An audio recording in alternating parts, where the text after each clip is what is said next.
Have you ever felt that gut-wrenching twist in your stomach when you suspect the person you love most is lying to you? That was my reality. My name is Mark, and my wife Clara was the center of my universe. Or so I thought. We had built a life together, a home filled with laughter and dreams. But slowly, cracks started to appear in our perfect picture. It began with small things. Late nights at the office became more frequent. Business trips popped up on weekends. Her phone, once left casually on the coffee table, was now guarded like a national treasure. "Another late one, honey?" I'd ask, trying to keep the suspicion out of my voice. "This project is just insane, Mark. You wouldn't believe the pressure," she'd sigh, avoiding my eyes. I wanted to believe her. I clung to the image of the woman I married, the one who promised to love me forever. But the lies were like tiny cuts, and they were starting to bleed. Each excuse, each deflected question, was another piece of evidence my heart didn't want to accept. The woman I loved was becoming a stranger, and I was just a spectator in the slow-motion collapse of my own life. The turning point came on a Tuesday. I remember the day because it was our anniversary. I had planned a surprise dinner at the restaurant where we had our first date. I'd spent the afternoon cooking her favorite dessert. I called her office around 5 to see when she'd be home. Her colleague, a kind woman named Sarah, answered. "Clara? Oh, she took the day off, Mark. Said she had a family emergency." "A family emergency?" My blood ran cold. I called her parents, my parents. Everyone was fine. Clara had told me she was swamped with a deadline. My hands started to shake as I hung up the phone. The lie was so blatant, so careless. I sat in our silent kitchen, the uneaten dinner growing cold on the table. Where was she? Who was she with? The questions hammered in my head. That night she waltzed in around midnight, humming a cheerful tune. "Long day," she said, kissing me on the cheek. The scent of a man's cologne, a brand I didn't own, was faint but unmistakable on her coat. I looked at her, at the bright false smile on her face, and something inside me shifted. The pain was still there, a hot, searing agony, but underneath it, a strange sense of calm began to settle. I didn't need to confront her. I didn't need to scream or cry.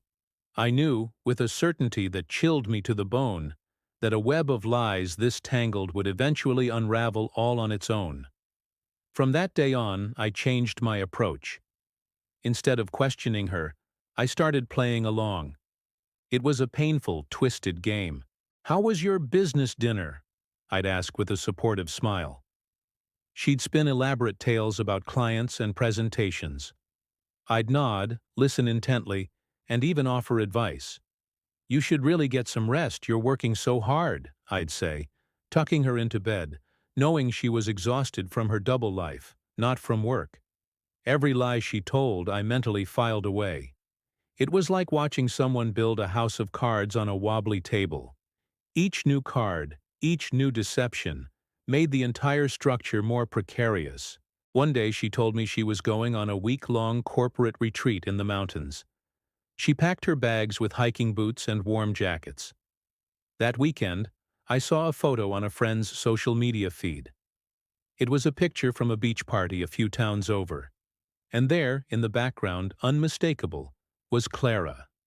She was laughing, her arm wrapped around a man I didn't recognize. She wasn't on a mountain. She was on a beach, living a different life. I saved the photo. I didn't show it to her. I just smiled. The house of cards was getting taller. The foundation was trembling. The unraveling began subtly. It started with finances. Clara had always managed our joint account. One afternoon I got a fraud alert from our bank for a charge at a high-end jewelry store I'd never been to. When I asked her about it, she paled. "Oh, that must be a mistake. I'll call the bank," she stammered.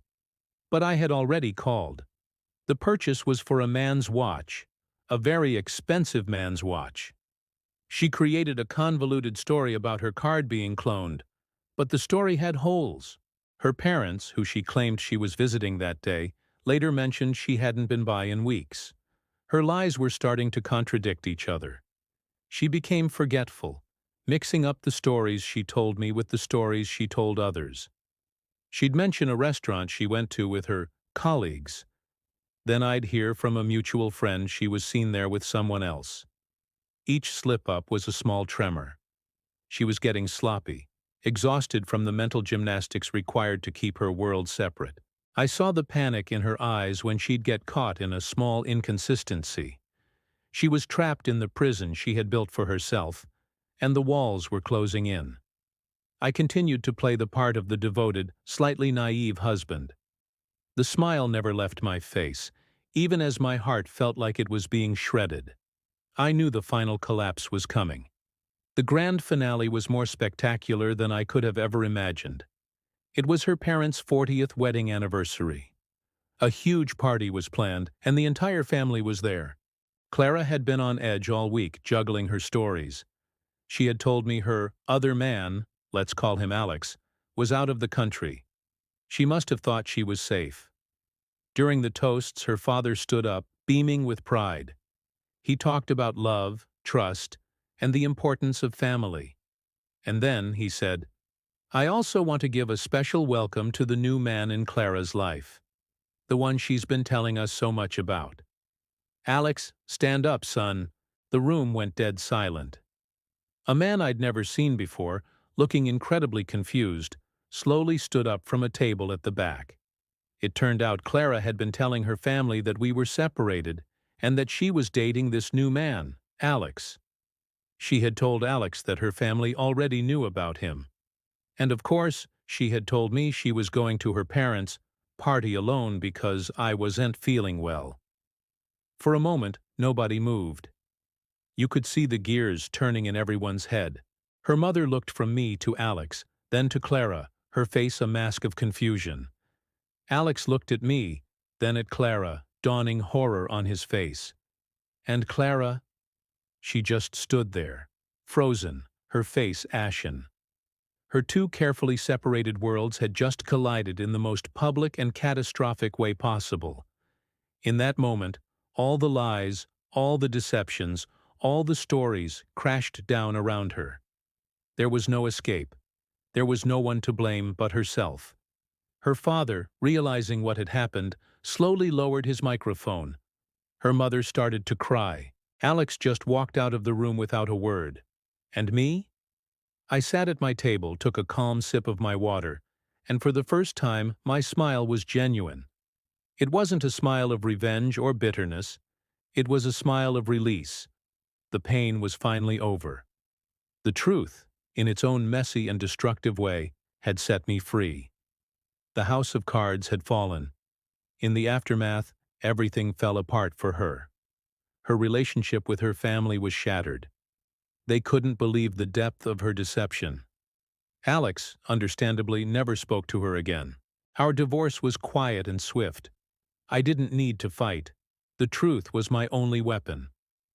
I watched from a distance as she tried to piece her life back together, but the reputation she had built on lies was impossible to repair. Sometimes people think taking revenge is the answer. But I learned something more powerful. Sometimes, the best thing you can do is step back and let people become the architects of their own destruction. Lies have a weight to them, and eventually, they become too heavy to carry. My story is a painful one, but it's also a story of liberation.